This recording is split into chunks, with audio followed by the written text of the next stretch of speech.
to kind of fast forward. I want to say around 2006, I started kind of opening my eyes to how the military wasn't really what I thought it was. And people approached me knowing what I did for a living and said, have you ever heard of chemtrails? Well, I hadn't. And that sparked my interest. So I went online and I looked at chemtrails. I saw a lot of, debunking, a lot of sites that were just kind of calling it a conspiracy theory.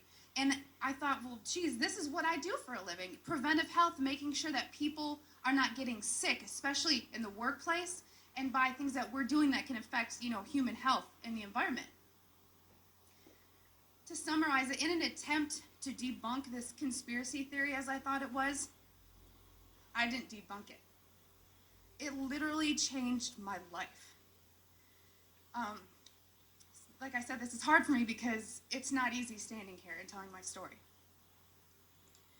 One day I was going through that computer system, which if you want to look it up, it's called an Air Force Form 3952. It is the approval of hazardous materials. I was finding tons and tons of large quantities of aluminum, barium, strontium in the forms of oxides and sulfates.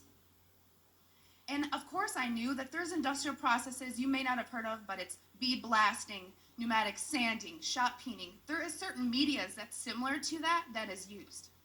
However, I had already accounted for that.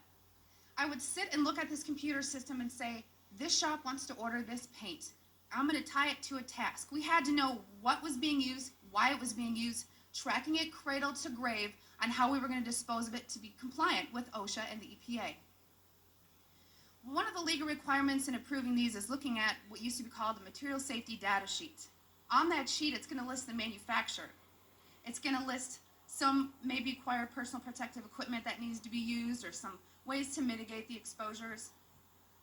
These electronic MSDSs did not have a manufacturer name. They were very vague. They almost looked to me like somebody had made it and scanned it into the system.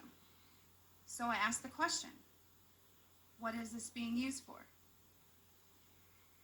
I never got an answer, so I didn't approve it. And it sat there. And then the heat came down. Are you behind on your 3952s? Only a select few of us did that.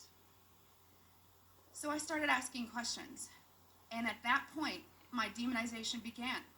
I made my rank. I was decorated. I was a non-commissioned officer of the quarter. I won lots of awards. I had no reason for anyone to attempt to demonize me.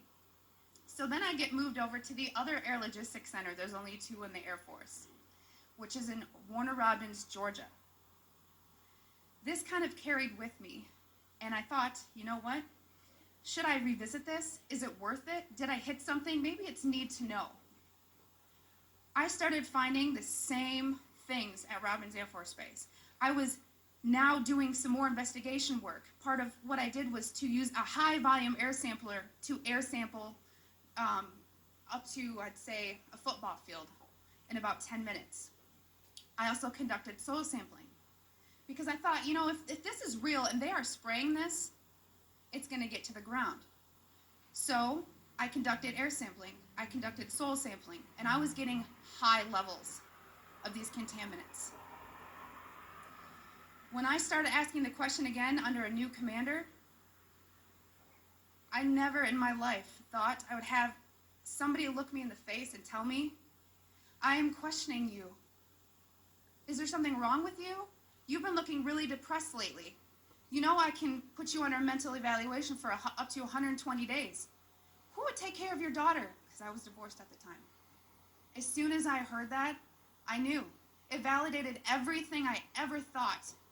And I thought, I've spent 9 years of my life trying to protect human health, and here we are, violating law after law after law. Just sitting here, instead of protecting the people, we are poisoning the people. And I've never got up so much courage from that fear of being thrown in a cage, because when you're in the military, folks, you're a number. You are a number, and every aspect of your life is controlled. I was so lucky that my enlistment was coming up and I was supposed to re-enlist. I ran and did not look back, and I have been blowing the whistle and shouting ever since. And I left October 27th, 2010.